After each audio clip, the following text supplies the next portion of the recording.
three missing Montgomery College students continues in Frederick County. And I got to play with your wand. It was great. Definitely fun. Keep going.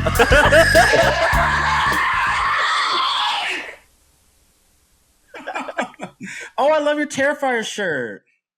Yeah, that's what we were just talking about. Yeah, I already complimented it. Big fan. Oh, I love it.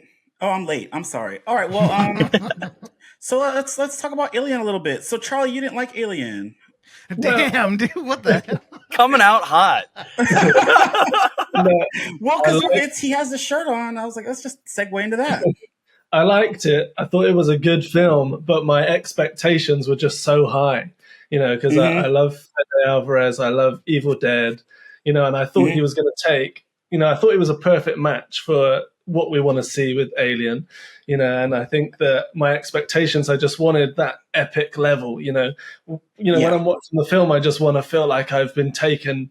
I just want my mind blown, and there was really no point in Romulus where I felt that way. I kind of just sat there like, come on, like, when's this going to get really good? So, just as a gut reaction, it didn't work for me. But I still thought it was good. It was better than Covenant. Yeah. I don't really remember Covenant that much. I liked Prometheus, the one before that.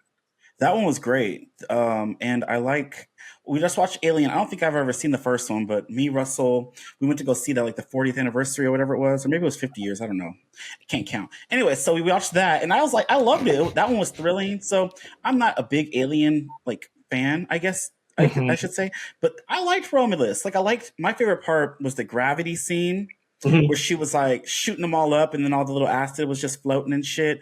And I liked her chemistry with Andy, like the robot man. I thought he was just a retard at the beginning, but then when she was clicking the stuff out his neck, I was like, oh, okay, he a robot. So that's really retarded. Oh, I probably can't even say retarded on here. I'm so sorry. You can't believe it. But anyways. He did it 3 times. It's good. Oh, I did. I don't know, but I don't know. I you like even that dropped movie. the Ed at the end one time and just straight up said retard. That's what he was calling you. I just made my drink, so we're good. Russell, what'd you think a little bit? I know we're going to review it later, but... Yeah, it's weird because we're recording this before we actually review it, but so literally before we jumped on here, I was talking to Terrell on the phone about this movie too. Because we went out, it's Terrell's birthday month.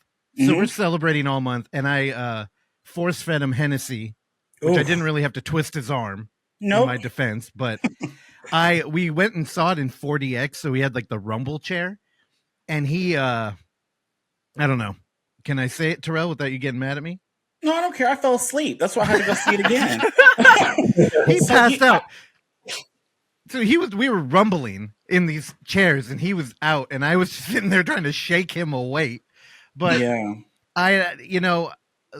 this is what we're going to be talking about for a week, and I understand where Charlie's coming from. This isn't just like a horror franchise, and I know, Terrell, me and you liked it. But all we wanted was them to respect the IP, do some cool shit, and maybe have, more Alien time. Yeah. And I felt like Romulus is a good in-between for Alien and Aliens, right? Like, it kind of fits right in the middle of those movies perfectly. Yeah. And I love the look of the ship, how it felt like it came from the original, like it was dirty and derelict. Yeah. And my favorite thing was just getting to look at the world. Like, we've never walked around on a planet that was terraformed and wasn't like ruined already. So I loved all that. But I've also heard people who, they pay attention to the trades and they listen to Fede Alvarez talk about, we've only seen adults deal with aliens. And this time we're going to have a crew of children. And this is going to be different. And when you think of Geiger and, mechanicalizing sex and the human need to procreate and tying in children, you can get really excited for a movie that was not Romulus. So I totally get it, Charlie. This ain't Friday the 13th. We're not just looking for another massacre. Like, ideas too. And honestly, it did kind of feel like a Disney interpretation of Alien, where I feel like we're set up for 2 more sequels, and I don't know, it's pretty safe, but to be clear, I liked it. So don't bite my head off, Terrell. No, you're fine. I just wanted to, we're trying to break the ice here. But welcome, Charlie. Welcome to Footage Foreplay. I'm glad you came on because me and you Yeah, we chat about stuff all the damn time, like movies and in between. But I'm excited you're here to talk to us about some stuff. But what you got going on lately? What you been up to?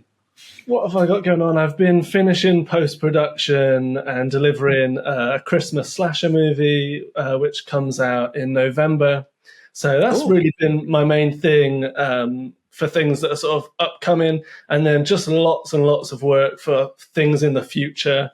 I've done sort of like more writing and planning and all that sort of stuff than I've ever done really this year. So this has been a year of like getting everything ready to go, and then very soon hopefully I'll be off, and then it'll be busy making stuff. But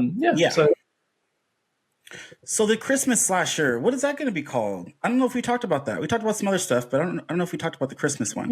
Yeah. So it's called He Sees You When You're Sleeping, and it's a script that was written by a very good friend of mine, who's also an actor, who's been in a whole bunch of my other movies. Is his name? What's his name? Is it David Lennox? That's right. Yeah, David Lennox. I knew it only because I was going to bring that up. He's in all y'all movies. Yeah, my random friend. No, yeah, David Lennox, and he'll be mad at me if I don't say his name. But yeah, basically, he wrote this script. He actually wrote it a while ago. It was like during COVID, because he's an actor primarily. And he's always liked writing, and he kind of got into writing. And during COVID, he wrote a couple of scripts. This was actually the second script that he wrote.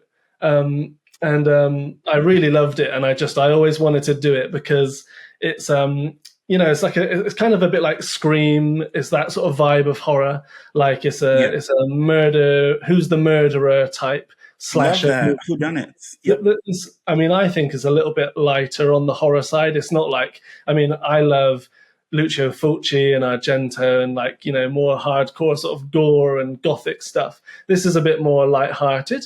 The film, I seem to be taking a lot of inspiration from like comedies and stuff when I'm actually making it. And even, the soundtrack to the movie is quite comical, really. It's quite lighthearted sort of horror. Yeah.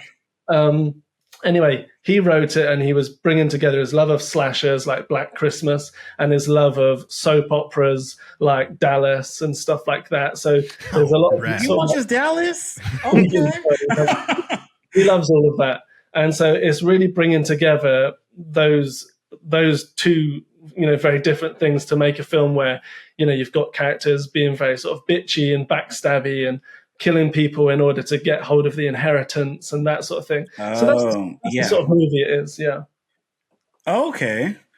Oh, nice. I'm looking for. I like holiday horror and holiday inspired, slashers and stuff like that. So I'm excited. Oh, Terrell, you're gonna dig this. Hold on, I didn't want to cut him off, but did you see who's top billed in that?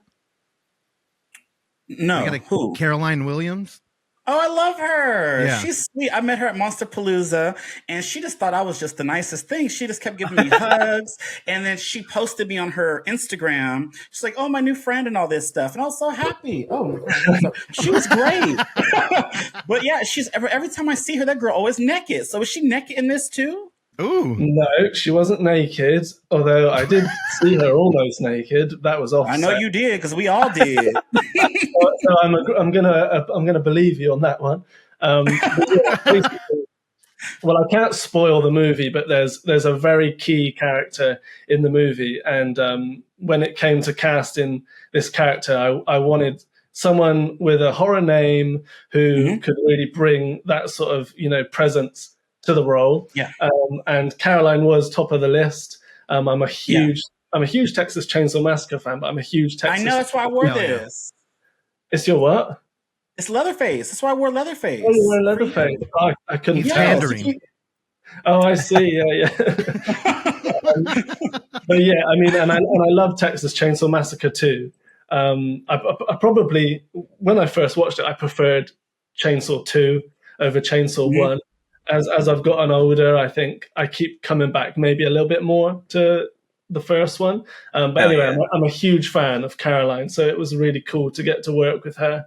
And she does, if I say so myself, she does a really cool performance in the movie. And it's not like, it's not one of these like, some of these like older horror stars, they get brought into a movie and they just, they're in one scene, or they're not or they're just sort of like talking. They might be throughout the movie, but they're just talking in one room, so it doesn't really There's a lot feel of like those. they were there.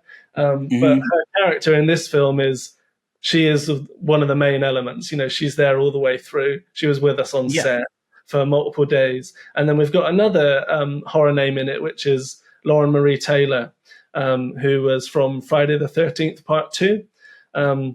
She's the last girl to get killed in Friday the 13th, Part 2. And then she's also recently been in A Violent Nature. Oh, that was good. Oh, she was at the end of the movie with that long-ass monologue for no damn reason. Why? Like, bitch, why are you talking so much? I remember we went to the bathroom in the middle of that. We came back. It was still 20 minutes of talking. I was like, what is happening? It's probably because For the record, I loved it. She's such a good actress, Terrell, that the filmmaker... I know. You had to make sure you... You know what? We're just going to let her talk. Yeah, that's great. Also, they got Tom Malloy in there. I don't know who that is. He directed #Screamers. He's one of the first people we had at Unnamed Footage Fest. Yeah. I love that. Found footage. So, Charlie, are you into found footage? I know we talked about this a little bit. No, I'm really not a fan at all of found footage. Yeah. It's almost... I mean, no, look, there are... I've told you before, there are found footage films I love. You know? Blair Witch. Yep. Yeah, and I would never dismiss a whole subgenre of horror, but I would probably never ever make one myself. I was going to ask you to make a short. Sounds like a perfect reason to make one. I know. And you should make a short. Like, you hate doing this so much and turn it into horror. Like, I hate these. I'm going to show y'all how to make one. Yeah, you should do that. It could be like 5 minutes. With your little accent, it'll be good. The thing is, I just love so much like sort of traditional filmmaking. Yeah. You know, like when I watch a film, I need all of those elements. I need the editing, and I need the music, and I need basically the language of filmmaking to be present for me to fully engage. And with found footage, it's very interesting to do it this way, but like to be so limited from like this sometimes one perspective. I know that they do all sorts nowadays with webcam footage and all sorts, but I just find it limiting. And for me, I will watch them if there's a good one, but it's not my favorite. Okay, but I know you do like monsters, because a lot of your movies have a lot of monsters, like werewolves, ghosts, vampires, barge people. So you have a lot of Cthulhu.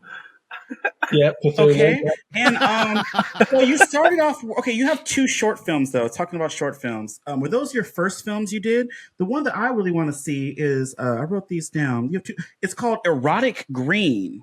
I want to see that. And then God Will Fall. Were those your first films that you worked on, and where are they available to watch?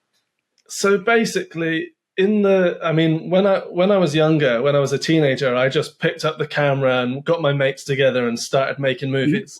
And the process was just, like any film, the process was just, writing the script and then casting, finding the locations, going and shooting it, and then editing it together, cutting it together, releasing it to YouTube or wherever, or having screenings at my high school, or having screenings, at like local movie theaters that I can invite family and friends to. And I basically just did that constantly as a teenager, and I made 20 short films, but none of them were ever really, I never really used the short films. I don't know how to say it, but like I know they weren't really meant to be like a thing. They weren't. Okay. Not one of them has ever played a festival. I never entered any of the festivals, and I don't know why, but it was like I was just using it as training, basically. I've always been interested in feature films and feature-length stories. And when I was making these short films, some of them are not very short. Some of them were like 45 minutes or more. Really, this was all practice, or I saw it as all practice for making features. But the whole point, I guess, was just to hone my filmmaking skills until I felt I was ready to make a feature. So the very last 3 actually were God Will Fall and Erotic Green, and then I made one called Birthright. But they're basically like, completely forgotten short films that never. I mean, very, very, very few people have ever seen them. I think Erotic Green is like probably the best one. But these films were made with like, this was like no money. I was just going out there and really working out what I want to do and stuff like that. That's basically where they come into it. Yeah, you go into these movies like you like Texas Chainsaw Massacre. So I just recently I watched Cannibal Farm. Ooh. So that has a lot of Texas Chainsaw, a lot of Hills Have Eyes type of vibes to it. It opens up with this family. And I want to say my favorite character in that movie was Toby. Toby. Because he was a mess. He didn't care what he would say. He would talk back to his family. He said pussy a lot. And he's like, that's not a bad word. It was great. He was the star of that movie. But yeah, that was one of my, I just watched that. That was great. What was your inspiration for that besides Texas Chainsaw Massacre? Do you want to have your own Leatherface series or? Yeah, well, basically what happened was, as I said, I made all these short films and then I tried to get a feature off the ground when I first came out of film school. When I graduated, I was like trying to get a feature off the ground. It wouldn't come off the ground. So I ended up making a film that it was kind of like something between a short and a feature. And then that film actually did end up getting a release because in the end I was able to extend it to be feature length.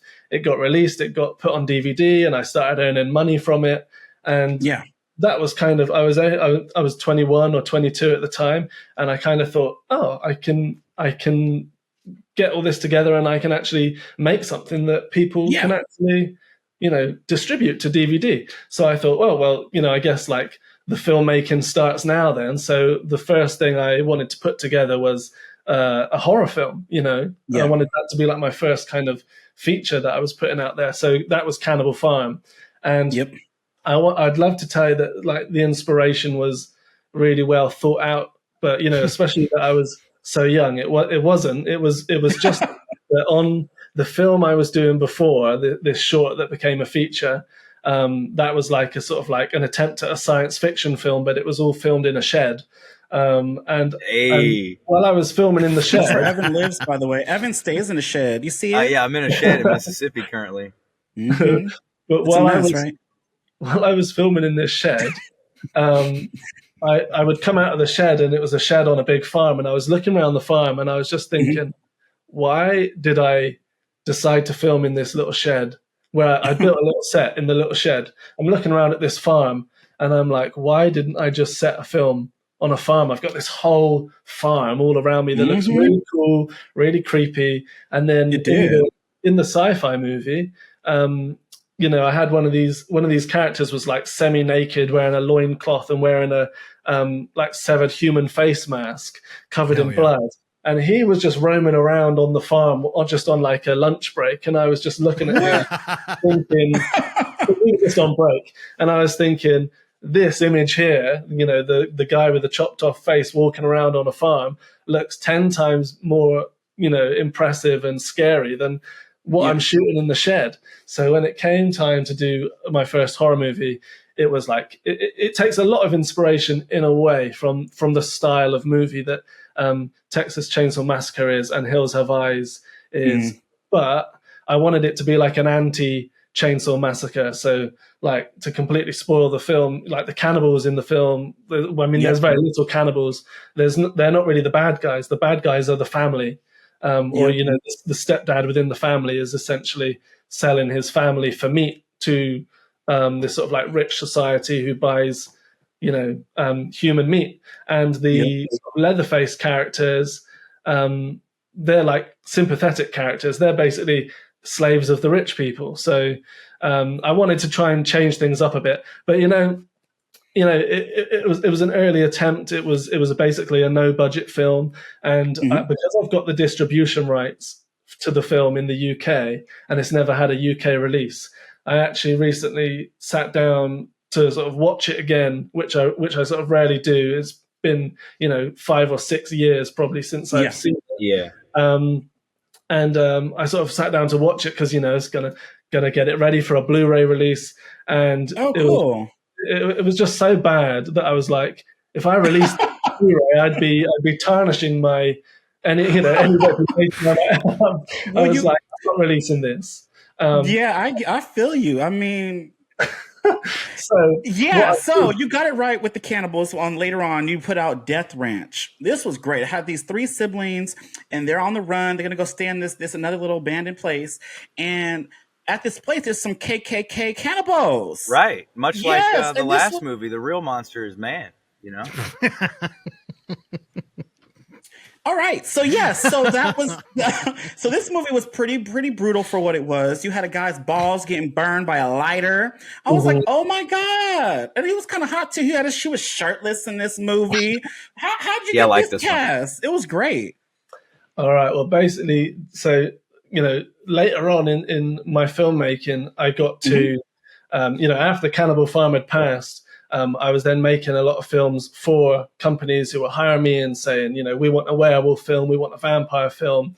And Death Ranch is a really special one to me because I kept pitching the idea to people, but no, everyone liked the idea. They were like, oh, that sounds like a cool movie. But no company was going to actually give me their funds to make a film about a cannibal KKK. Having this showdown with this African American family, like nobody was going to agree to let me do it, and so I managed to find just completely private funding and just went and did it. It was kind of like, in a way, it was kind of like, I make films for a living and it's my day job, but then this was kind of like I was able to go off and on the side I was able to make like what I really wanted to make. And I don't know where the idea came from. I love grindhouse movies. I love blaxploitation movies, and absolutely. I can't remember now where the idea ever came from. But I just thought this is a movie that I would love to watch and that I would love to see. And I love the style of doing gritty exploitation. It's a style that I really love doing as a filmmaker. And so up until that point, I'd actually always used the same cinematographer on all my movies. And we always had like a whole van full of kit. And, the movie I did directly before this, I shot a movie a few months before this, which was An English Haunting, which is a elegant, like gothic ghost story set in England. It's the complete opposite of Death Ranch in every possible way. So 1,000%. When it came to doing Death Ranch, I didn't have a cinematographer. I just did it all myself. And then I had another friend of mine who was co-producing, and he's a filmmaker too. And he did B-cam and I did A-cam. And we kind of shot it in this almost like documentary sort of a style. And just, finding the cast, it was easy on one hand, but also I was like insanely lucky because it was a really low budget movie and people just connected with the story and the script, and the main 3 cast that I put together. They just loved the screenplay. They loved this idea that they would get to go on screen and just have this bloodbath with the KKK.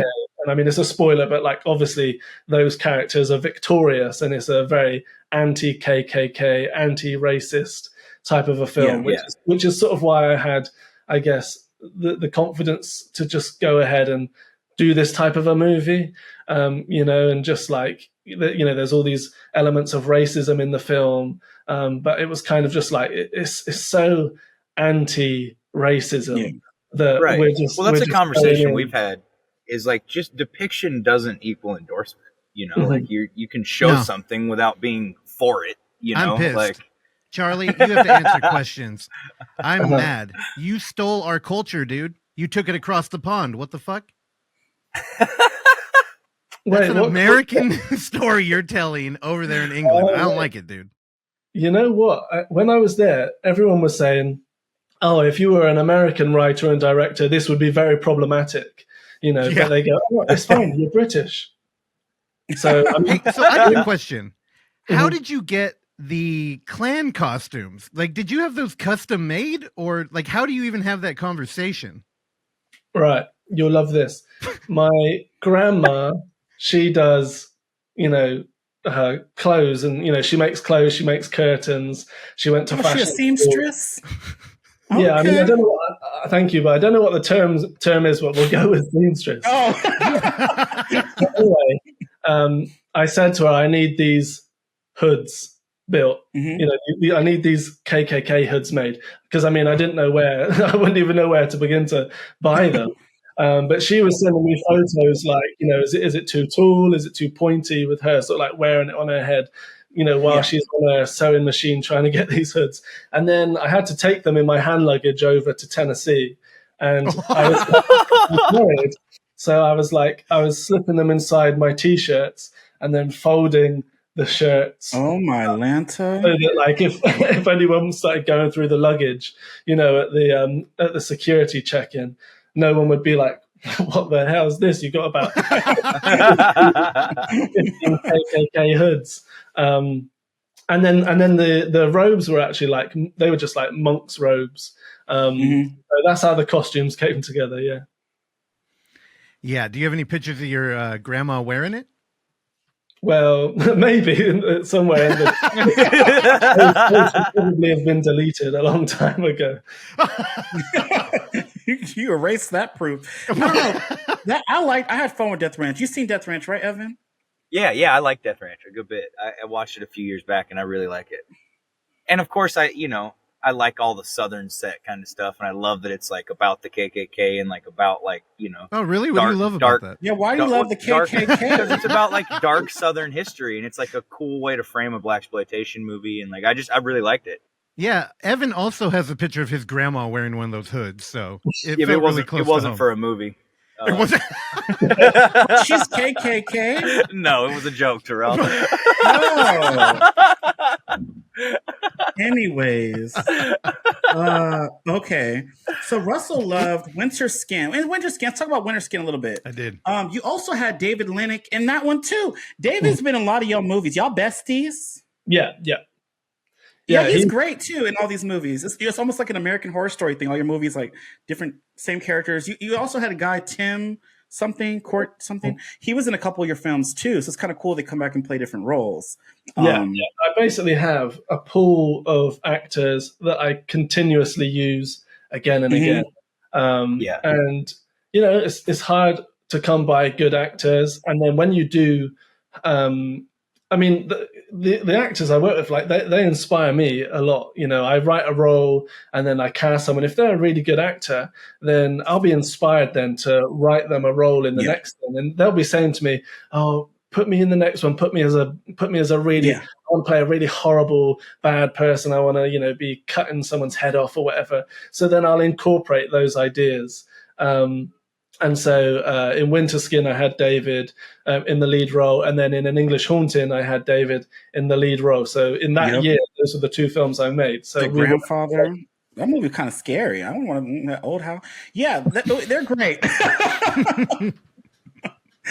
Okay, cool. So Freeze, is that your most recent movie? It's not my most recent release. But it might be the last one I shot that came out, because I lose track. But Freeze, I'm really happy with Freeze. It got like a really small release. The industry right now is in a terrible state, and this sort of indie level, micro budget level, is in a really terrible state because.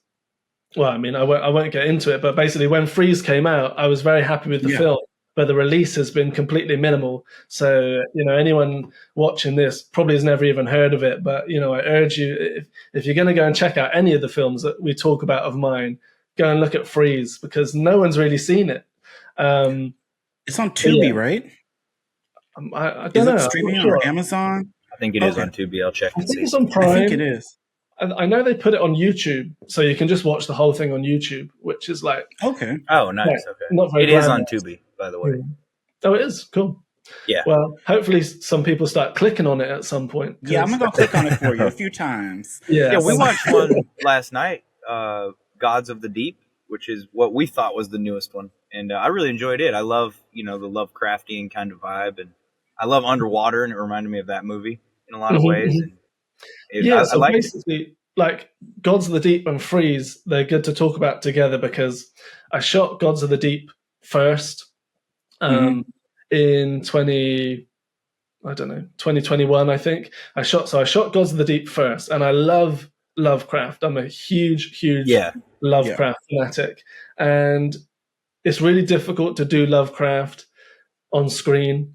But when you get it right, when people get it right, it's really thrilling. And to me, I mean, I'm not scared of anything.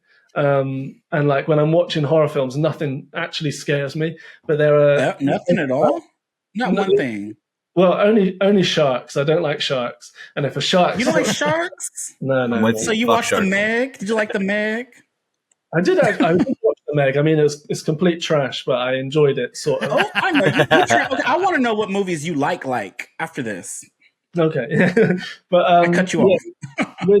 with Gods of the Deep. So I aim so high to make such an ambitious film. I basically thought to I'm all about making the films that I just want to see. And I thought I would love to see a movie where people go to the bottom of the ocean and they find basically a graveyard of dead Cthulhus, and they awaken one, and then to actually see Cthulhu fighting, with a submarine on screen, that was like the goal. And to my knowledge, in any feature film, there has never been a depiction of traditional Cthulhu, with the wings and the tentacled mouth. That has never been in any feature film until Gods of the Deep. It might have been in like video games and maybe shorts and stuff like that, but it's never been in a feature film. And I guess you could say it was in Underwater, but that thing doesn't look like what we think of as Cthulhu. It just looks like a great big cool sea monster.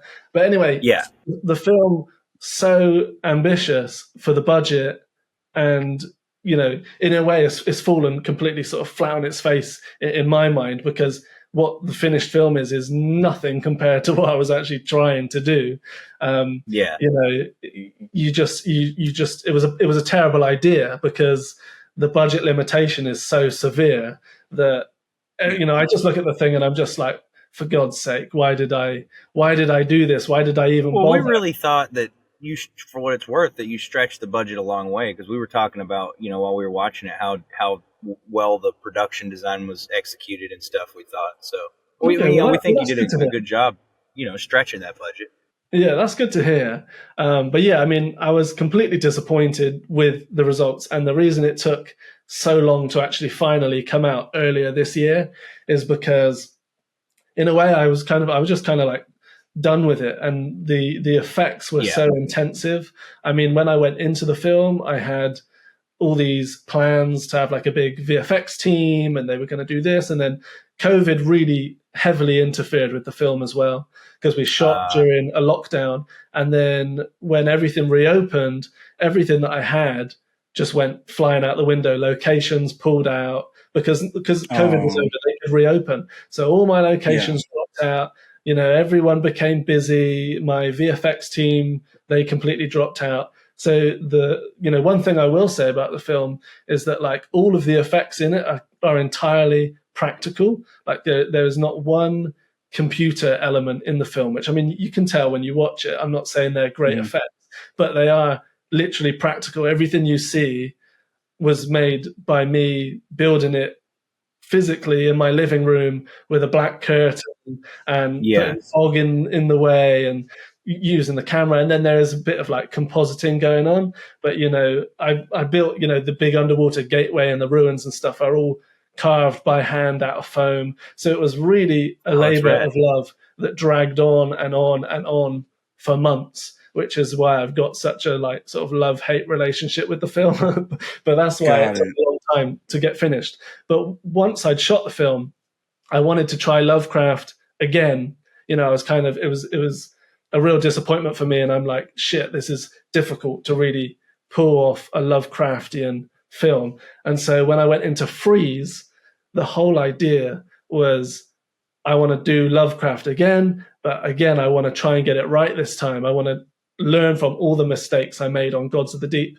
And I feel I did, and I did make a much stronger movie.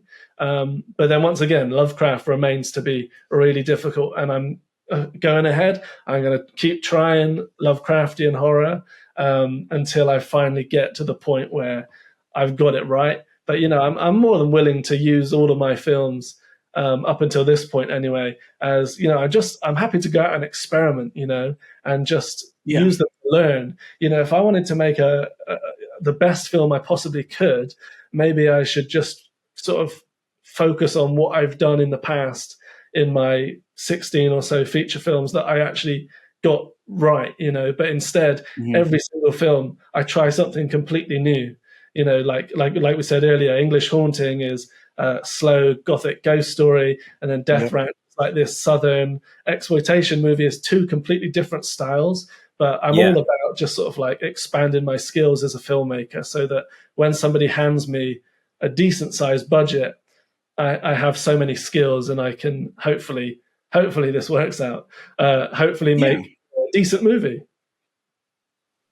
Well, Charlie, dude, give yourself some fucking credit here. Yeah, absolutely. Your films are so goddamn ambitious. You made a movie that takes place in a submarine where they discover a greater old one.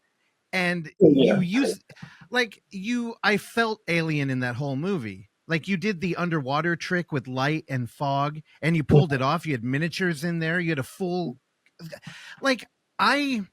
I've learned not to ask people what kind of budget they're working with, but you don't have millions of dollars, right? No, of course not. So what the fuck? I mean, I'm looking at, I haven't watched Freeze. I will be watching it after looking at this trailer. It looks like you did The Creature from the Black Lagoon, right? That's my initial thought. Looking at the trailer, you did multiple of them. And it looks like it's a fucking period piece. Like Charlie, when people are doing indie horror movies, it's usually like, hey, my grandma's not going to be home for the weekend. Let's pretend there's a ghost in there and call it a movie. Right. Like, dude, you're making like budget is not limiting your scope. And I just, it's kind of incredible. Like, I don't understand. What was the original location for the submarine? Because that's the only thing that felt a little weird to me. It kind of felt like we were in a spaceship in Gods of the Deep. I thought it was honestly an artistic choice. But was the original location like a submarine? Like what? Well, basically, so for Gods of the Deep, as you say, I wanted to make a sci-fi film that had that feeling of like Alien and Aliens. Right. Terrell was asking me what films I do love. Aliens is one of my all-time favorite films. I'm a hardcore Aliens and Alien. Yeah, because you said you're going to go watch Alien Romulus 3 times. But after you saw it that one time, did you cancel those other tickets? I told you I was probably gonna be watching it because I just watch it again. But once was enough. But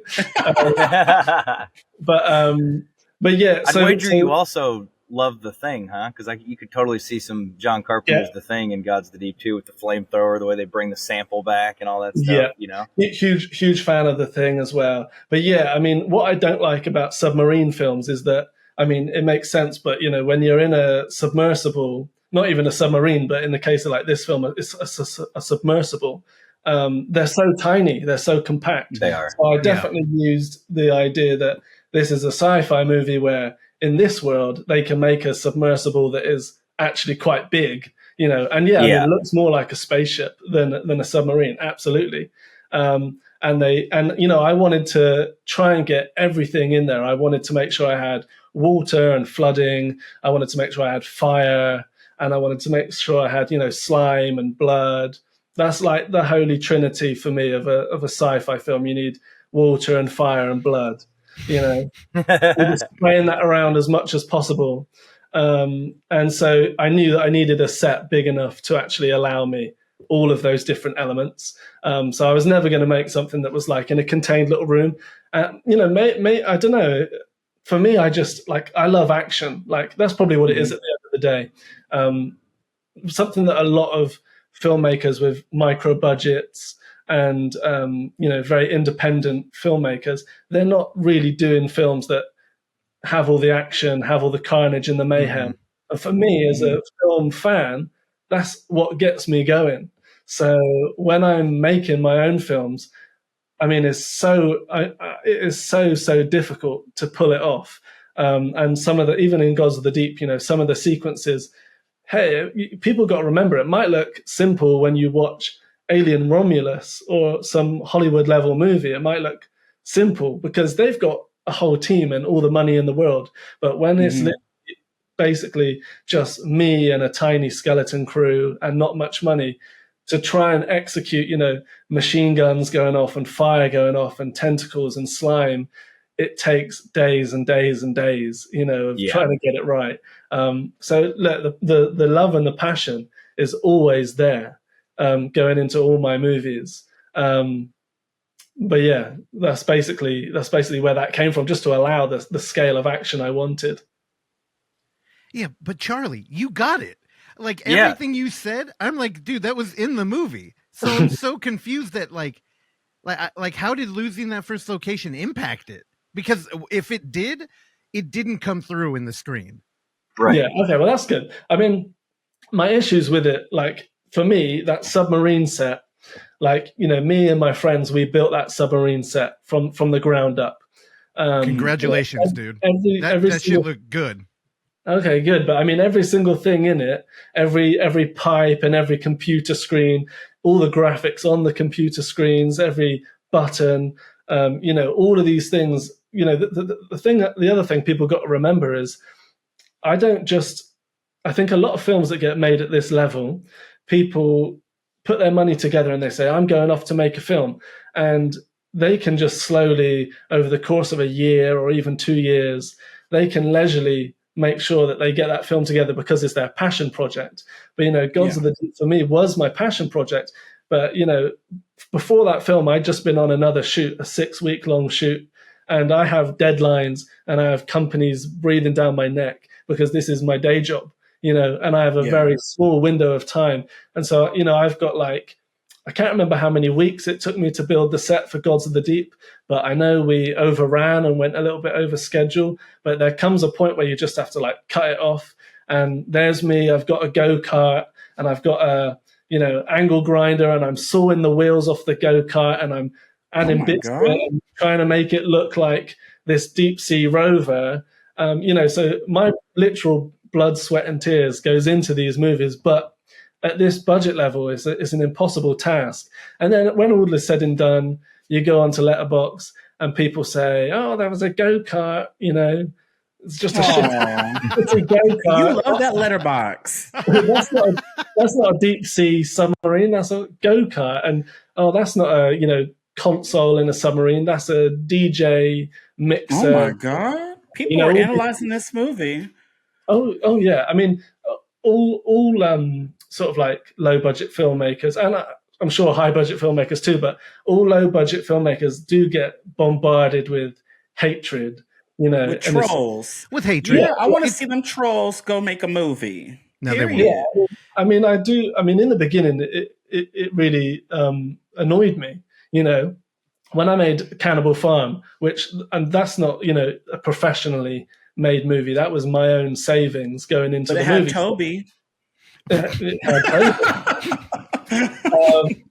But with that movie, when it came out, I was completely naive to even, just naive to everything, naive to the world of indie film, naive to how people would react to it or perceive it. And I would get I would wake up in the morning to multiple private messages directly to me of people saying, this film's garbage, never make another horror film, blah, blah, blah. Oh my God.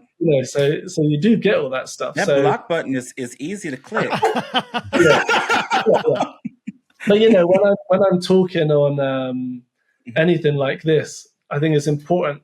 I don't want to come for me, I'm hoping to one day be at a very high level of filmmaking, fingers crossed. Yeah. That's always my goal and ambition. So I'm never gonna I can't talk about lower budget, really low budget movies and go, oh yeah, we did such a good job. I'm not a very pat myself on the back sort of a person. I prefer to I could tell. Absolutely scrutinize everything I make to improve moving forward. Well, Charlie, I think it's a symptom of you batting above your weight average. I'm mixing sport analogies there, but You don't your watch movies sports. don't look like they're indie. They look like they're They being don't. produced and that you have a ton of money. And I think as a film fan, especially horror, you know, we all love to hold up an indie movie. And like, yeah, it's a go-kart, but it looks good. Who cares? The problem is that your movie looks like, you know, sci-fi gave you money or something. I So mean, like people are Dark going to look at that Stars and be like, why didn't they fucking great. execute? It's a Clearly, beach ball. yeah, there were a ton of professionals on set and they could have done anything, but they did this. So it's kind of a product of your own talent. So I don't know, dude, take that as a compliment in a way, because people don't even understand the production level. Yeah. Which again, dude, I can't believe you even fucking made a movie. Like I remember listening to podcasts where people would God, I remember fucking Terrell's buddy Adam Green talking about being hired to do an Aquaman animated show. And they wanted him to write it. And he wrote scenes underwater. And they're like, we have to cut everything that's underwater because animating bubbles costs too much money. And, you know, this is the kind of shit that nobody will ever know or appreciate, especially on fucking Letterboxd. You know, those people are just trying to get their likes. So they're like, one sentence reviews go furthest there. So it's almost like anti-intellectual. But yeah, Charlie, you're a good filmmaker, dude. Like, I appreciate that. Thank you. But One thing I will say on the bright side with Gods of the Deep is it's been a real success on streaming. Like the company that funded this movie, they are really happy. Like within the first week, they were super happy. It's already my most watched movie of all my movies. Wow, for better or worse, and they want a sequel to it as well. Gods of the Deep too. Oh. So at some Gods point, of the Deeper. Yeah. At some point, I guess Too God, too deep. No, Evan, stop. Please. Wait, so I have a question. We watched it last night streaming, but I had never heard of the platform before. So can we Zumo plug that? TV is where we watched it at. Where? Zumo TV. I'm pulling it up What right is now. that? Y'all didn't even tell me y'all were watching it. Oh, you were watching something else. What was I watching? You were watching Homework that we're going to talk about. That we'll already have covered by now. That was not fun. At this point, people hearing this, we've already talked about it. Yeah, so yeah. Zumo Transphobic. Wait, what was that? What do you got on there? Let's get out of this. I'm on Zumo. I'm on the website. What are you talking say about? That? Why'd they say what? Did you hear what he said? No, it was some TV show that was just playing. He said transphobia or something. Oh, it was whatever was on. It's Law and Order. Love has too much to lose. It's Law and Order. Yeah. And what the hell? Why do you watch Law and Order? You got time for that?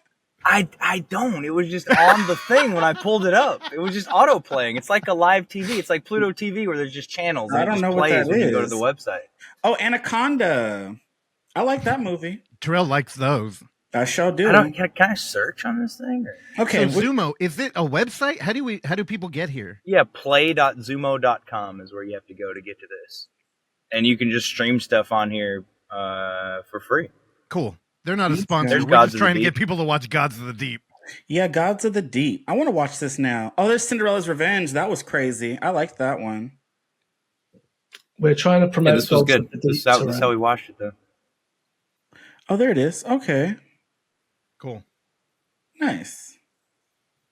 Yeah, I've never heard that. Is it going to expand?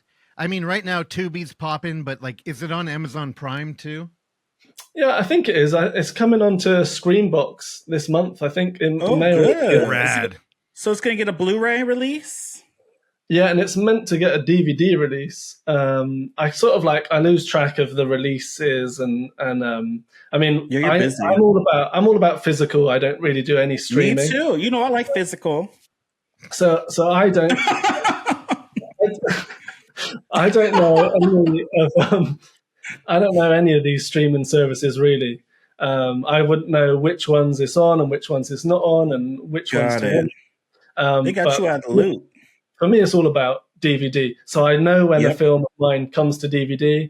But again, you know, sometimes the DVD can come out and then I only know it's out because people have sent me a picture of it in Walmart and they say, is this your film? and I'm like, oh yeah, I didn't even know that was coming out because they don't tell me, you know. That's weird. Yeah, it's It not is that odd they don't uncommon, though. communicate with you more. Yeah, But yeah, it's not uncommon. a common thing.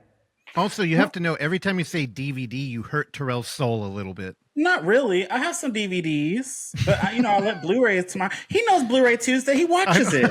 Tell him you watch Blu-ray Tuesday. I'm a big fan of Blu-ray Thank Tuesday. you. Oh, Thank come on. you. Don't tell him that. He's already got a huge ego. No, I don't. The subscribers thing ain't there. So, girl, I have fun. I just do that for fun, and it is what it is. But yeah. So let's shift gears a little bit. So you didn't like Alien. So what are some movies this year that you liked? Let's get into it. You're putting me on the Take your spot. time. There's a lot that you didn't. You didn't like Maxine, Stop Motion, Trap. Nose across the board. All three of those films So I did not like. Long Legs. I can't really come on something and start bad mouthing other filmmakers. No. Just like, which ones did you like? I'm asking. Well, that's why the question's a bit harder. Okay. Charlie, I got one for you.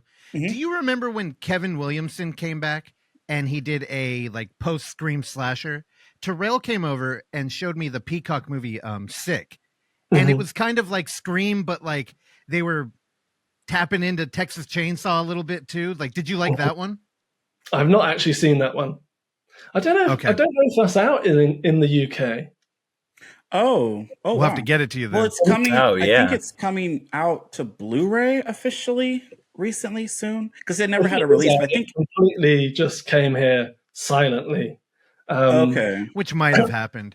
I thought of it earlier though when you were talking about how indie productions, they don't want to do action, and I get it. When you're asking an actor to like fall down, everybody, you kind of hold your breath because anything could happen, and it's like we can't really deal with an injury. yeah, because Sick had a lot of chase scenes. Like that's what I like about slashers. I like whodunits. I like chase scenes. That's my type of thing. I love that, and so I'm excited for your Christmas one. Is there going to be any chase scenes in that?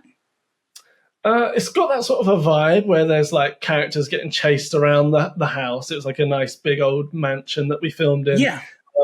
But I wish in that film that if we'd had more days, I would have loved more of that sort of stuff. But there's a little bit of it. But yeah, would like to have done more because I like that stuff too. Yeah. Okay, cool. Yes, that's my favorite. Okay. But there are some films that I really love. I just can't think of them off the top of my head. But it's when okay. I put you on the spot. when I watch something that I love, like Terrifier 2, for example, I really, really love it, and I'll shout from the rooftops about people need to see this film, and I'm all for when a good one gets made, especially when it's independently made.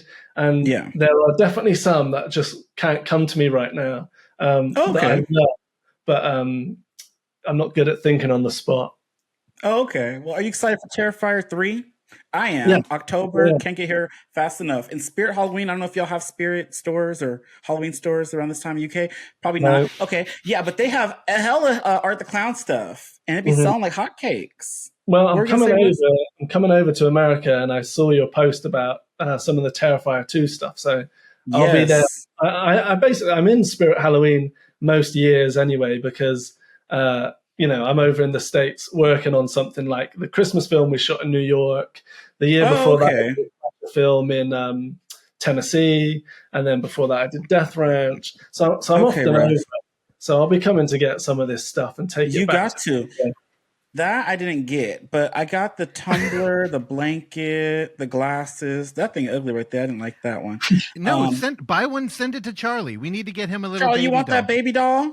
Not really. You don't want that. Thank you. I told you, Russ. Why he want that ugly doll? That doll ugly as fuck. It is. Dude, don't be hating. No. Anyways, I like that the Spirit Halloween is getting more indie horror stuff. I was looking for the Goosebumps mask from Haunted. I used to like Goosebumps as a kid, and they had this cool Haunted mask. Me too. What's her name? Carly Beth. There you go. I hella want that mask, but I haven't found it at Spirit yet. But I've seen people posting that they got it there. Oh yeah, from I loved that book when I was a kid, and the show of it that they did. Yeah, and I like to go there to get ideas for a spooky Blu-ray Tuesday. You know how I dress up like different characters for the 4 weeks of October. So I was looking around trying to see, I don't know. You might see some goofy ones this year because I like the Cartman one. This is, South Park. This is big fat Cartman. He's inflatable. That might be hella funny. I don't know. I don't know. It would be funny. Or I was thinking of doing, because I reviewed Blood and Honey, and I wanted to do a Blood and Honey 2 one. So I was looking for that mask so I could do the whole honey thing like you did in the movie. So stay tuned. That'll be fun. Did you even watch those yet? Hell no. Do not be dripping honey all over the fucking I am. That'd be great. I've seen that movie buckets. where he's you just like shoveling it in his mouth. Yes. But you got to see part 2. I want to see part 2. Yeah, they didn't want to come with me. Good. It was. But did you ever watch them yet, Charlie? No. I've never watched them, and I've never watched any Disney-related horror independent film. I imagine you wouldn't like them. Yeah, I don't think he would. But but no. So yeah, those were ones I was looking forward to, but I don't know. So yeah, so what's next? What else is up with you? So I know you said you were writing and thinking of some stuff. Could you give us some sneak peeks of what to expect other than the Christmas one? Yeah, so basically, I mean, I don't really like to talk about things that are like I'm working on that are coming up because, I like to talk about things that I've already done, because things are always changing all the time, and even like the week before shooting, there can be a hard turn, and then I can end up making something else. But I have 2 more films. Well, as of right now, I have 3 films that are made, done. They're history to me. I've forgotten even about them, but they're still not out. So to everyone else, they're new. One of them is He Sees You When You're Sleeping.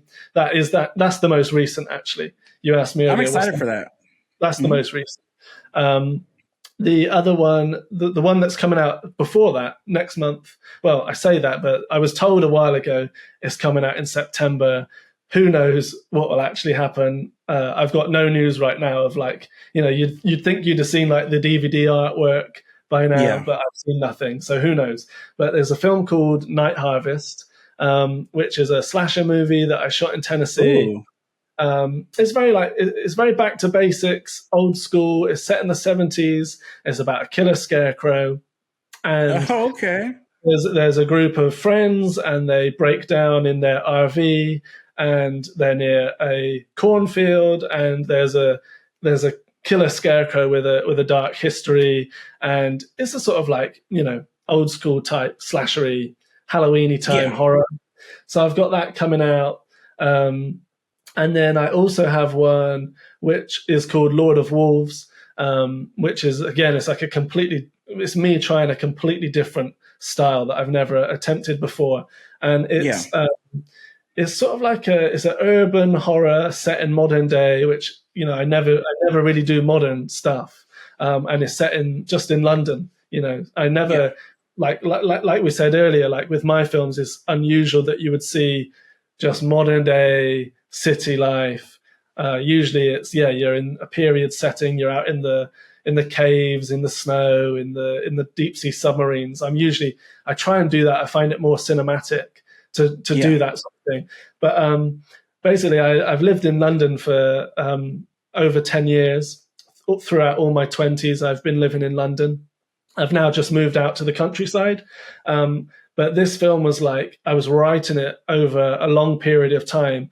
And it's a film that follows 4 characters who are just in their 20s going through everyday lives and problems in London. And then they get sort of involved they kind of summon like a sort of werewolf. It's like a werewolf cult. A cult now? Oh my God, you got werewolves, vampires, monsters, Cthulhu's, cannibals. You've been everywhere with your movies. This is my 3rd werewolf film, but basically with my other 2 werewolf films, a company approached me and said, can you make a werewolf film? And within a very short space of time, I had to turn around one werewolf film, and then they dropped a bombshell on me and was like, we need you to write another werewolf film. And I was completely not expecting Was that a sequel or no? No, it didn't end up being a sequel, but that one was a medieval werewolf movie. Got it. It's called Werewolf Castle. And I had 25 days to write the script. And then a couple of months later, we were shooting it. And in fact, within less than a year. It was less than a year from the moment they first mentioned the idea to me to the moment the film was on DVD in the shop. So that's like a very fast turnaround. And so I thought, well, surely they're going to ask me for a third werewolf film because the first werewolf film, the first werewolf film I did sold amazingly well. Like it was COVID, and it was like number 3 in the charts in the supermarkets in the UK, which, you know, I mean, it was COVID, so it's kind of like it was strange times. But to go into your local supermarket back when they were still stocking DVDs here, and you've got Star Wars and you've got James Bond and you've got all of these blockbusters, but my film like hung in there at the top end of the charts for like a long time. And in fact, even a year later, the film was still there. Werewolf Castle. Damn. I gotta watch Werewolf Castle. Well, Werewolf in England was the one that was the successful one. Oh, okay, that one. Okay, it's still one of my favorites, and it's you know, my favorites of my own movies. People do not understand this film, though. I'll warn you. Like that's of all my films, that's the one that gets the most hate. People just are not there for that film. Okay. And for me, I mean, I some of like there's a very small handful of my films where they went to plan, and the end result is exactly what I wanted it to be. And Werewolf Castle, like I made, sorry, not that one. Werewolf in England.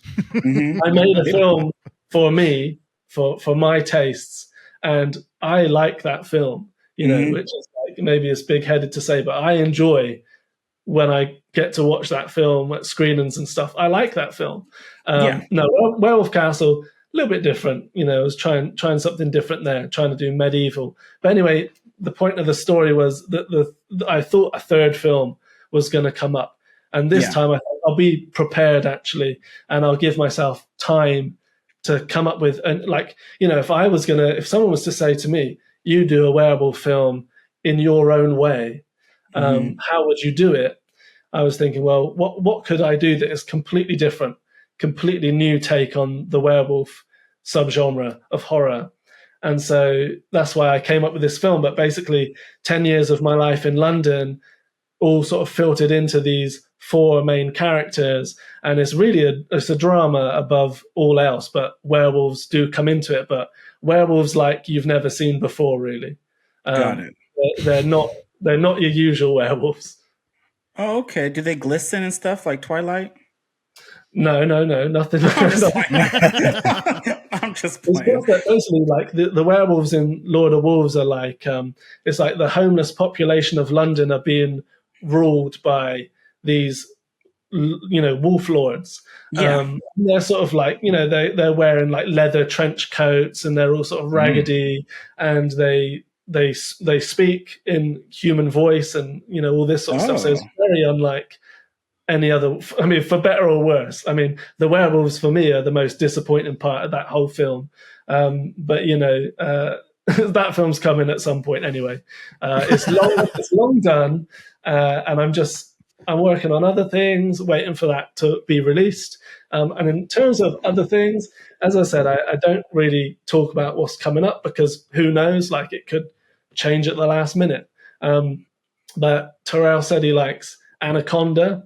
So if you like Anaconda, Terrell, you'll like a few things that I've got in the pipeline. Oh yeah, I think I might know, but we're gonna keep it at that. But so you talk about physical media a little bit out there. How is it? Like your stores out there, like over here, like our Best Buys, Targets and stuff. They really even Best Buy don't sell them anymore. Target barely even puts them out on release day. How is it out there? Is it more online based to get your physical media, or are you able to go to the store and just pick up a movie? Well, you used to have films in the supermarket, and now there's only one supermarket chain that still stocks.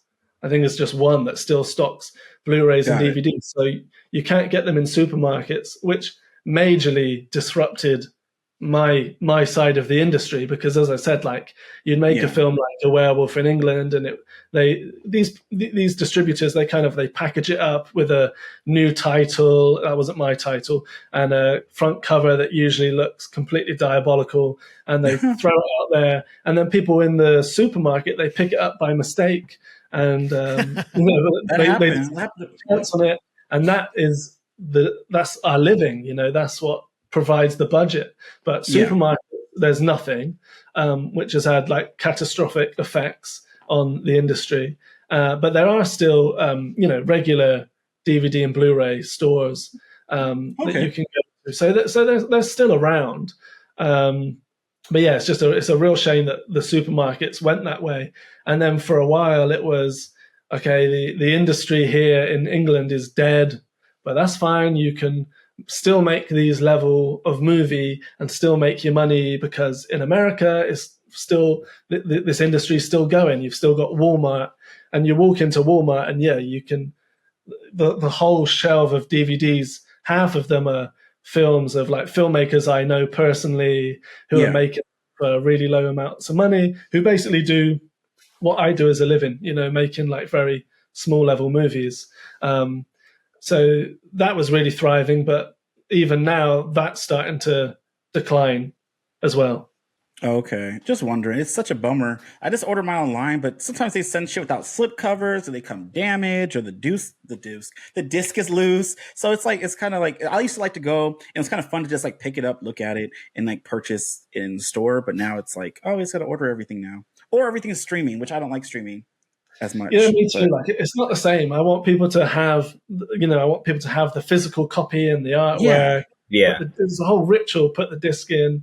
Maybe that's just really old fashioned now, but I think going forward, in the future of it is that, filmmakers will put discs out themselves, and we can all help them by, I don't know exactly what the statistics are, but you used to sell a DVD of one of my movies. It would be in the supermarket. It would be £7.99.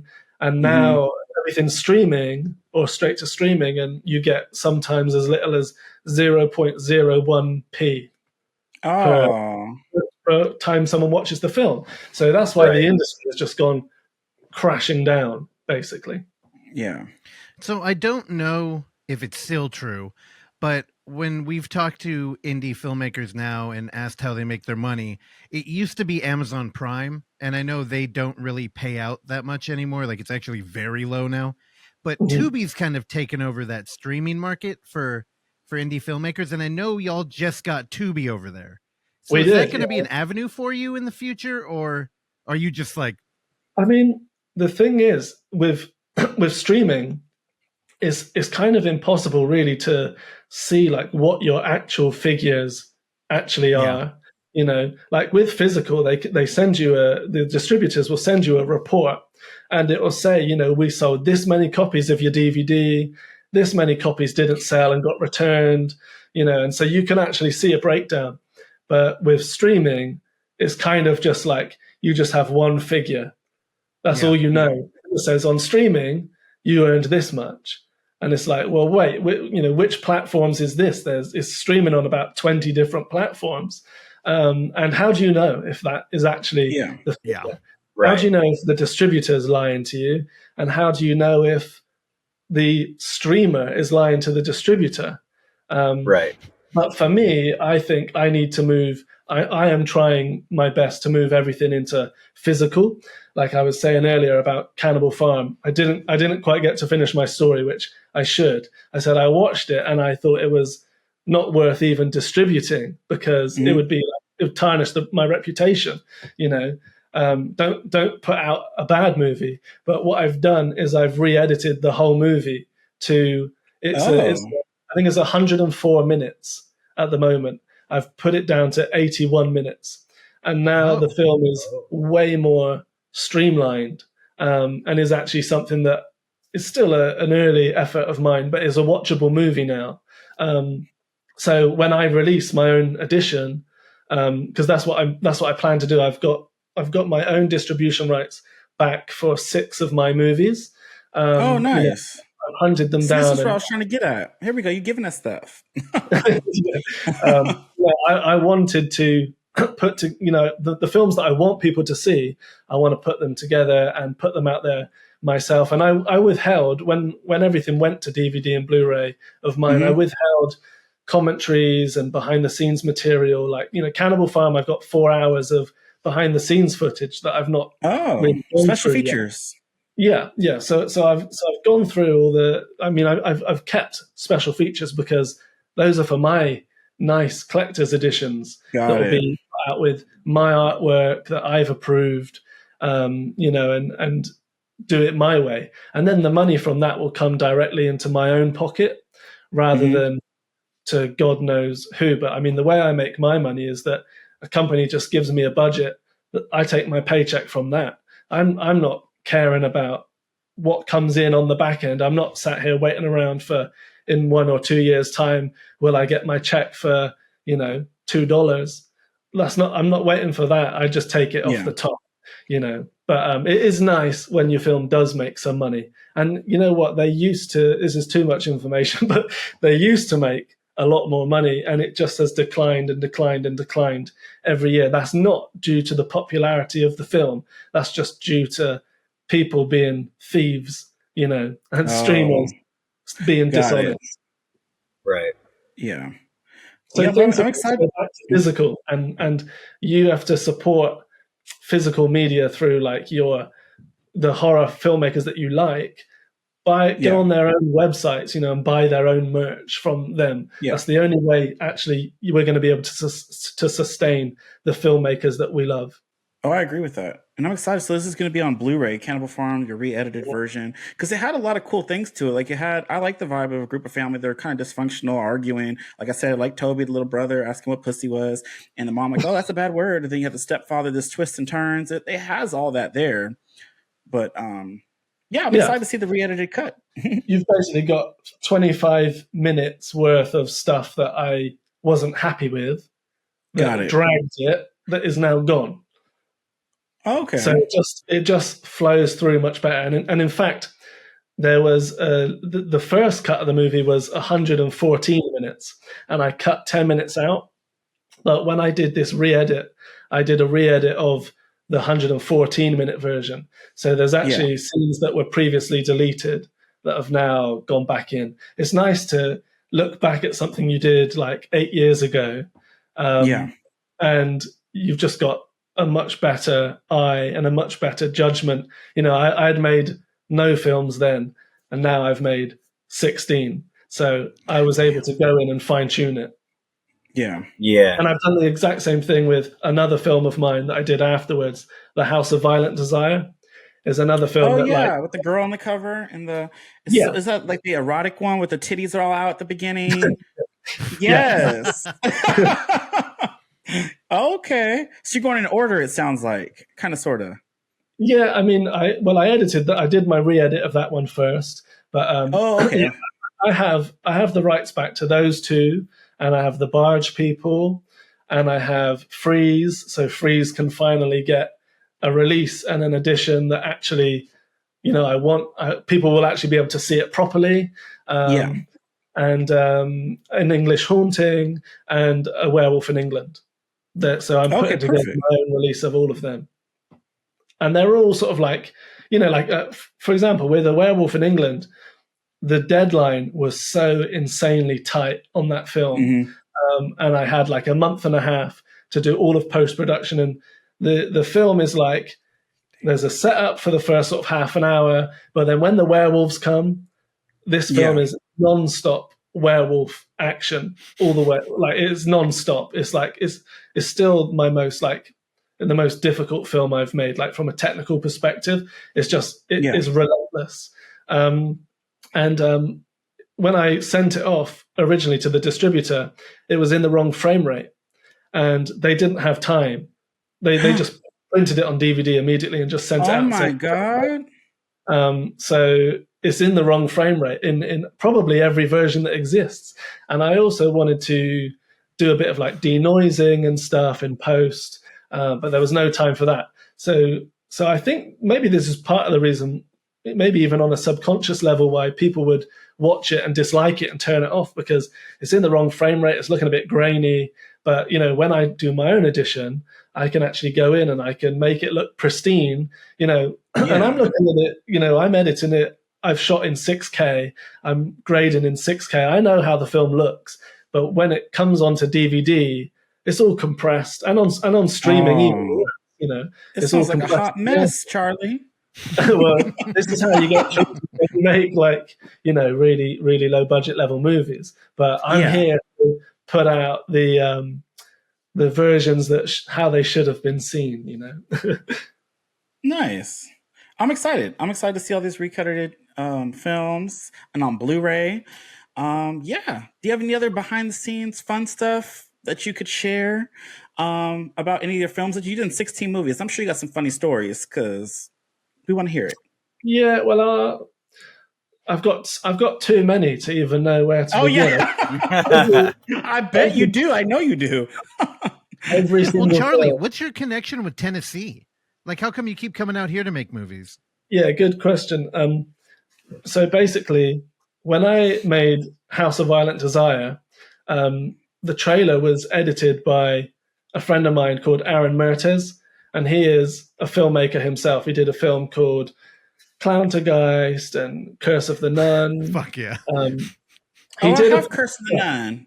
You know what? He didn't come up with the title Clowntergeist. Like, he made a film. Crazy.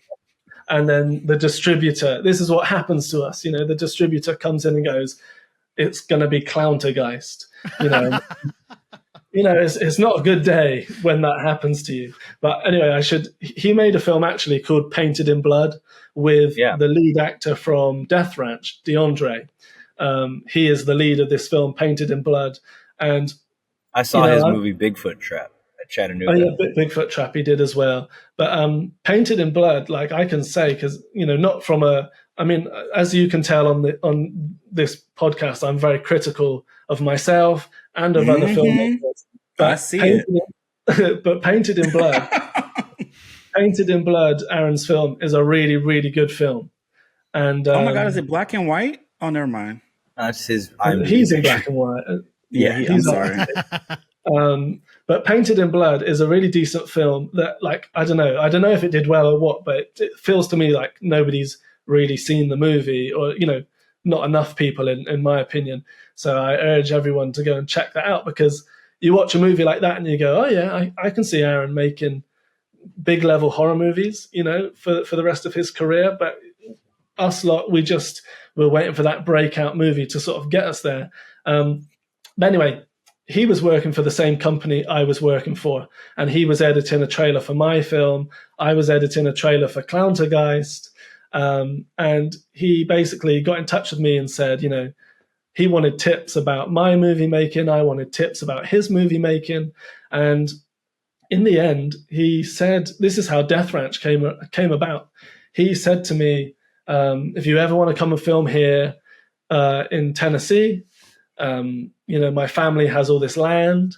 And he took me like a video of the barn, and it's not exactly what I had in mind when I came up with the ideas for Death Ranch. I wanted something a little bit more big and extravagant, more Texas Chainsaw. But I thought, here's a guy who's offering to help me make this movie, and I can use his family's land, and I can use his barn, and I can stay there with him, and he's going to collaborate with me. And to this day, Death Ranch is the most enjoyable filmmaking experience I've ever had, because Aaron was so generous, and his whole family was so generous with their time and their resources.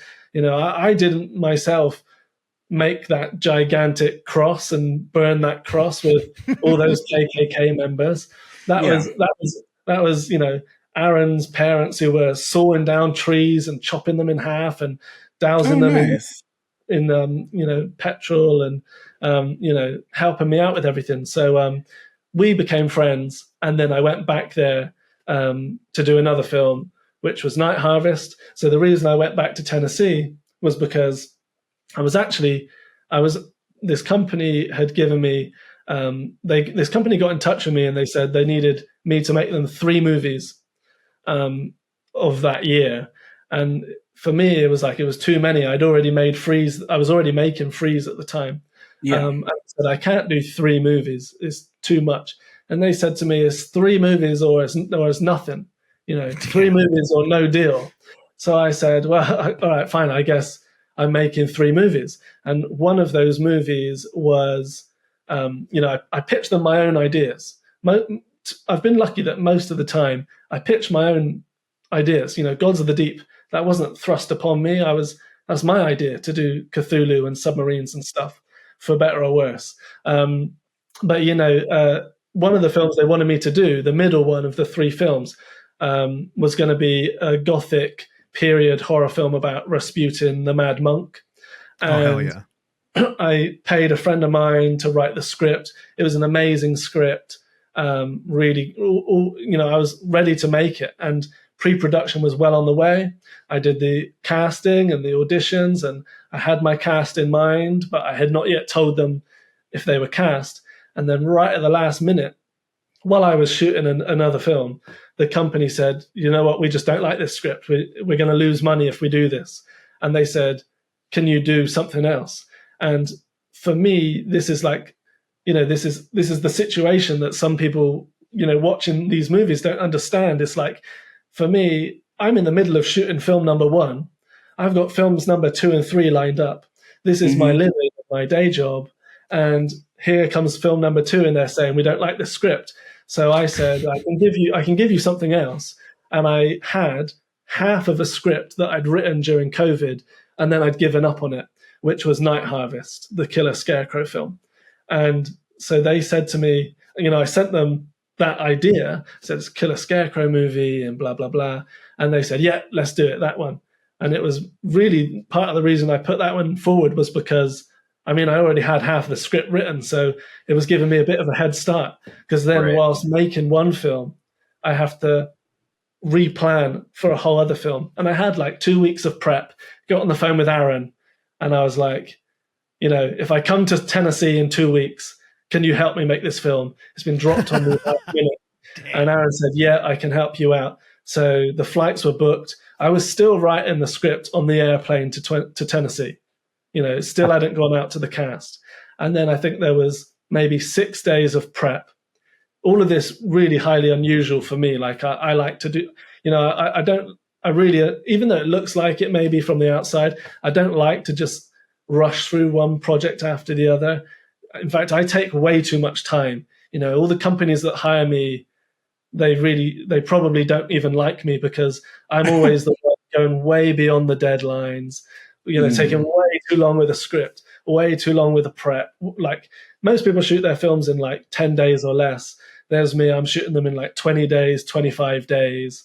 Oh, wow. So like a month? I try and take my time with it, which, Good. if you when you see the films, hopefully you can see that time and energy has been put into them. So I got there to do this film, Night Harvest, and that shoot was really just a complete disaster because anything that you plan at this short notice, is going to be a complete disaster. But I shouldn't badmouth it before the films even come out. I know. But you said about funny stories. The film it was a cheap film to make, or it should have been anyway. The concept was cheap because all I needed was an RV, and then the RV was going to get to the cornfield, and then I needed the cornfield. And that's basically the movie, the RV and the cornfield. So if I just could buy an RV, then that's basically my whole movie set. When I got there with my 6 days of prep, I found on Facebook Marketplace this RV in Kentucky. So we drove up to Kentucky, and it was a vintage 1970s RV. Damn. It was 37 feet long, this huge thing. And as a fun fact, the RV was actually, the first owner of the RV was Chuck Berry. And when you went into the RV, all of the papers and the insurance and the title and everything, it was all Chuck Berry's signature, Chuck Berry's name, and photograph. photograph Who's in Chuck the Berry? Yeah, I'm pulling Oh it my up. God. I was thinking that. I was thinking don't know that who as Chuck he was Berry saying. Like is. Terrell has no idea who he's Let's talking I'm just Google sitting it. here like, Cthulhu. okay, I don't know who that is. Who is that? Oh, He he was like an black. old Who is school this rock and roll. man? Oh, now he's in. No, Yeah, but who you ever is heard like this? Johnny Be Good, like in Back to the Future when he plays Johnny Be Good at the end? That's a Chuck Berry song. Oh, nice. Oh, that's Yeah. hella cool. It's not far removed from me saying the first owner of the RV was Elvis. You know, it's Yeah. like It was Right. Elvis? Yeah, I mean he's saying he's that kind of figure. that Oh, kind of that's so legendary, cool. you know, that level of a legend. But anyway, that's just a fun fact. Anyway, so most of the film is set in the RV. The reason I had to buy the RV instead of just rent the RV from a vintage car rental place is because this RV was going to get destroyed. You know, as you know from my films, I like to destroy everything. And sort of midway through the script, when the shit hits the fan, this RV, I was going to ruin this thing. Every window was going to be smashed. The Oh whole my thing was going to God. be covered in blood. You know, there was going to be massacres. They're going to be on top of the RV. There was going to be an explosion on the RV. There was all sorts of stuff lined up for the RV. But on like day one of filming, we're driving the RV down these rural country roads in Tennessee, and the lead actress is actually driving. Me and Aaron are on A cam and B cam filming, just handheld. We don't even have seatbelts on or anything. And she's trying to push the brakes, and the brakes just are doing nothing. So Oh my God. we ended up like on like a really main busy interstate, and I was like, just whenever you see a chance to pull off, get the hell off the road, because we're How did y'all literally stop? well, she turned off the road and headed towards a golf course, and we basically kind of got, I don't know what the word is, but we got like sort of banked on a hill. So we drove through a golf course until we were stuck on a grass. Damn, that's scary. Y'all could have Oh died. my God. Is that? Is, I oh, probably shouldn't be man. telling people this, should I? Really? Like, probably shouldn't be sharing. I'll be in court next year with this actress saying he did this to me. He put my life. And they'll be playing this little video. Was she of us. scared? Was she screaming? She was absolutely, yeah. You know, she gave me. I would have been terrified. What if this man got me driving this big ass bus and I can't stop it? Oh I know, my and the God. fact that it's 37 feet long, so there's a Yeah, huge, that's huge. monster. Right. And anyway, basically, I just made the call, because I am a little bit health and safety conscious, I should point out. I made the call that, right, that's it. The RV is no more. We need to get rid of the RV. But the whole film's set on the RV, you know, like, or not the whole film, but half the film, you know. So from that point on, we ditched the RV. In the script, the RV never was meant to break down. But lucky for me, horror cliches are a thing.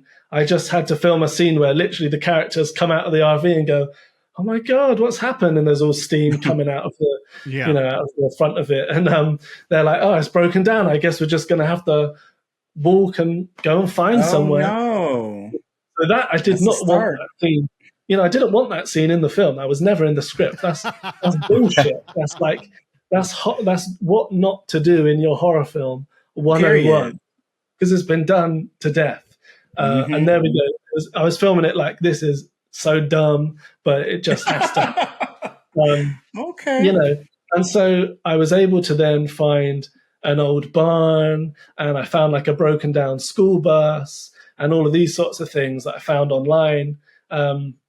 Money budget was just flying through the roof, because everything now had to be paid. You know, the RV was gone. I had to pay money to get the RV removed, you know, and sent to the Oh my scrapyard. God. How much? The whole shoot was How much actually- was Don't ask him about his money, pocketbook. No, because Charlie, we just filmed a movie that's in post-production right now, and I think we got scammed while getting an RV moved. Our RV was only 30 feet long. The front axle was locked, so it didn't drive, and it hadn't drove for 20 years.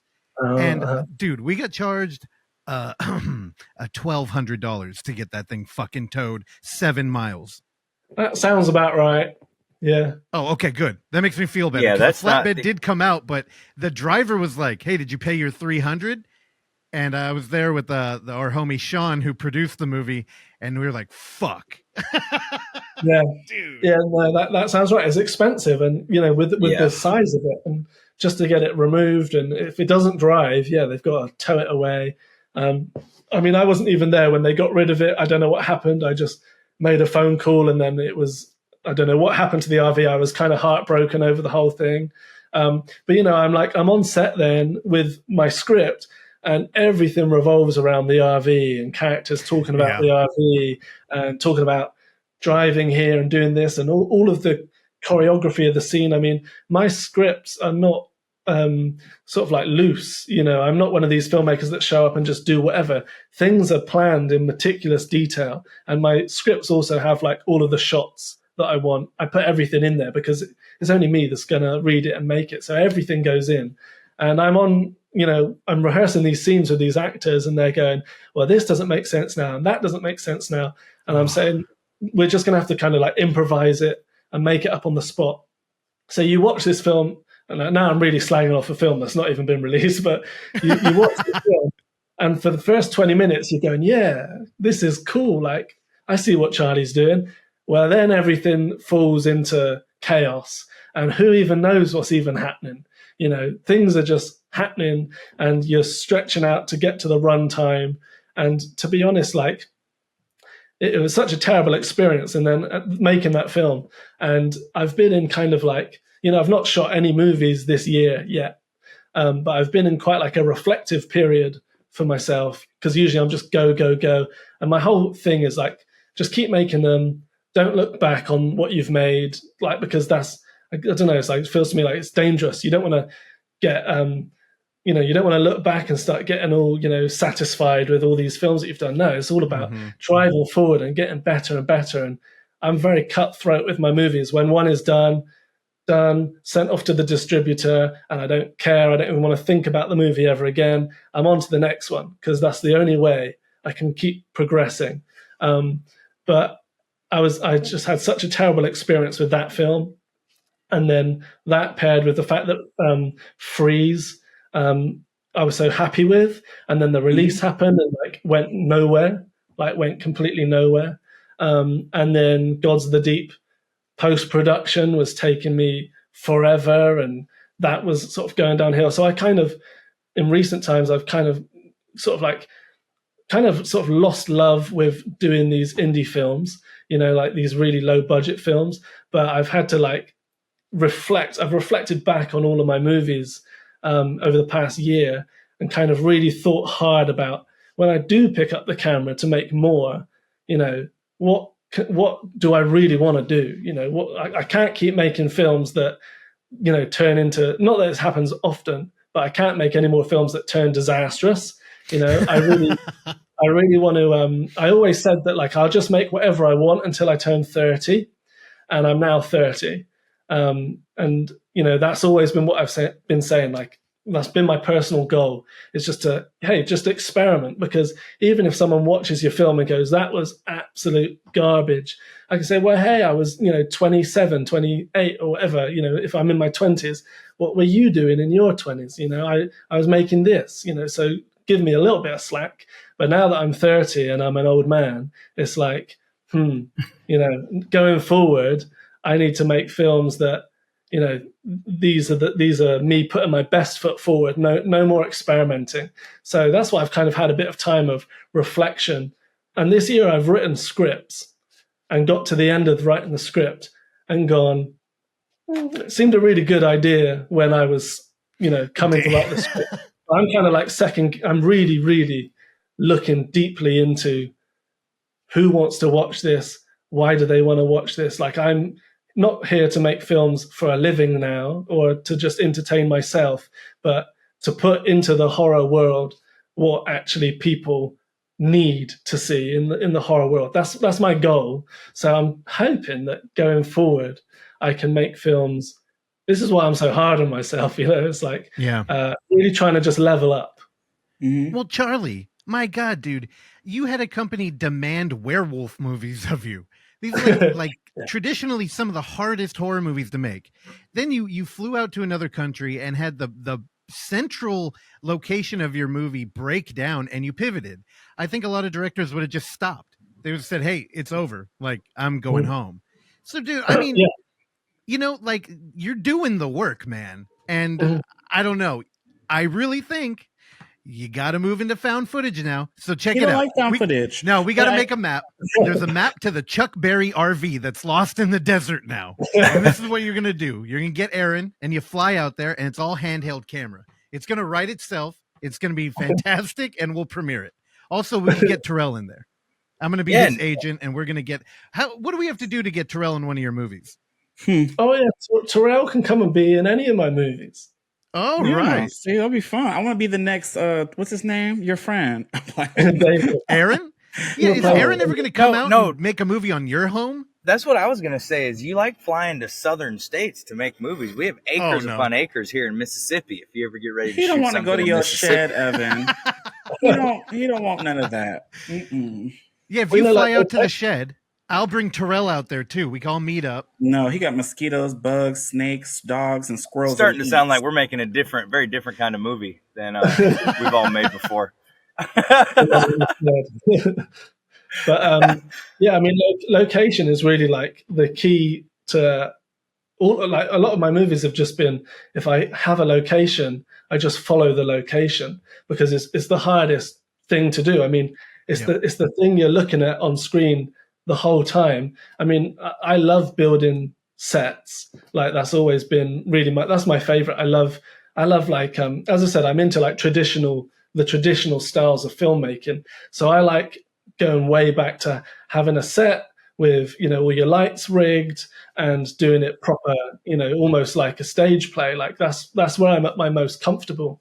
And I have built many sets for my movies. Like for example, you spoke about Winter Skin earlier. That Winter Skin was set in a cabin. That whole cabin is a set. I painted every inch of that cabin. I put every single piece of furniture in that cabin. And the reason I had to build it was because there are a couple of reasons. One is because there's so much blood in that movie that we would have destroyed any real location. There's like a sort of Western inspired shootout at the end of the film where blood is just spraying in every direction.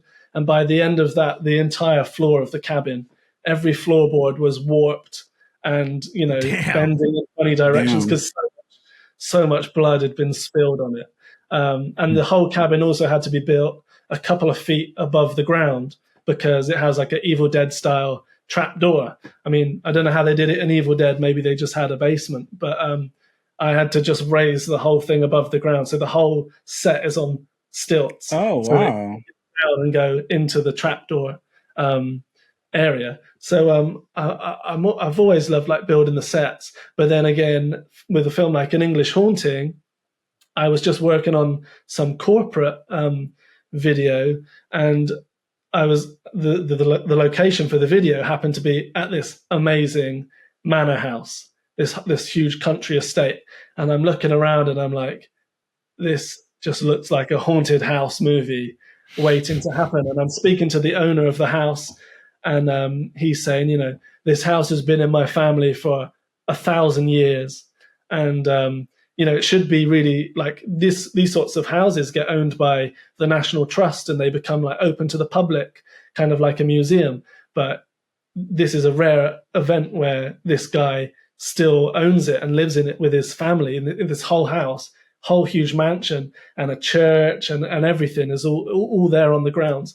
And there's just 5 of them, living in this house. And I'm looking around and I'm seeing like a broken down greenhouse where all the glass is cracked and, it's all fallen to ruin. And I'm just thinking, I need to make a haunted house movie here. So I stuck around and I went to the pub with the owners, and, you have to like wait for the right time and have a few pints. And then at the right time, you start your pitch. I'd love to make a haunted house movie in your house, and then cut to a year later, I'd written a whole script just based around the fact that the house, was available to me. So that's often, how it works. And I love to, as I say, you don't usually see films of mine set in like, your parents' kitchen and my bedroom in my flat. You don't see that in my films, which you do see a lot of in indie films, because to me that's just, it's not cinematic. Like, why would I want to do that? My inspirations and my love of film is of like certain types of classic horror movie. I'm talking about Aliens and things like that. Shining is another one of my favorites. Those are the types of movies I love to see. So I'm always trying to find interesting locations, and if I can travel, if I get to travel with work, and I've made 2 films in France, 2 films in Norway, 1 film in Finland, 1 film in New York, 2 films in Tennessee. I'm always all over the place. I love getting to put a little bit of traveling into into the work, and then you don't just film while you're there. Like in New York, we also went to Toronto, we went to Niagara Falls. You get a little bit of a vacation in there as well. Nice. Yeah. And next, Mississippi. Yeah. All right. Maybe. Well, this was fun. I'm glad you got to come here and talk to us. Did you have fun at Footage Foreplay? Yeah, brilliant. Thanks for having me on. Well, where can people follow you and get updates on your upcoming films, shows, or whatever you got going on? Yeah, so you can follow me on @DarkTempleFilms. That's my Twitter, and then on Instagram it's @Charlie Steeds. And then you can just type in wherever you watch your movies or wherever you buy your movies, just type my name in, Charlie Steeds. It should come up with stuff, because people always ask me, like, where can I see your films? And I'm like, well, I don't know. Where do you see any of your films that you own? If you type Charlie Steeds in on eBay, you'll find my films on eBay. If you type it on Amazon, you'll find them on Amazon. If you can buy physical copies, then that's better for me, because more money spent. So yeah. Well, Charlie, dude, anytime you have some new traumatic experience on the set of a movie, please come back and air it. It's good for us, and I feel like it's good to get it off your chest too. Yeah, I should try and focus more on like the positive things, but it's so much fun talking about when it all goes wrong. Dude, and I'm telling you, I know you kind of ripped Night Harvest, but I am more excited now than ever to watch it. And I think people listening will be too, yeah. And the Christmas one. I know Russell don't like Christmas, but I'm excited for that one. Yeah. All right. All right. Until next time, and we'll talk to y'all later. Bye. Love you, Charlie. Bye. Thank you. Thanks for listening to Footage Foreplay. If you enjoy the show, please consider leaving a review, sharing it with a friend, or simply hitting like. These small gestures are a great free way to support this mayhem, and if you find some footage we should be fondling, email us at footageforeplay@gmail.com. Check back every Tuesday and Thursday for new episodes, and remember, don't skip the foreplay.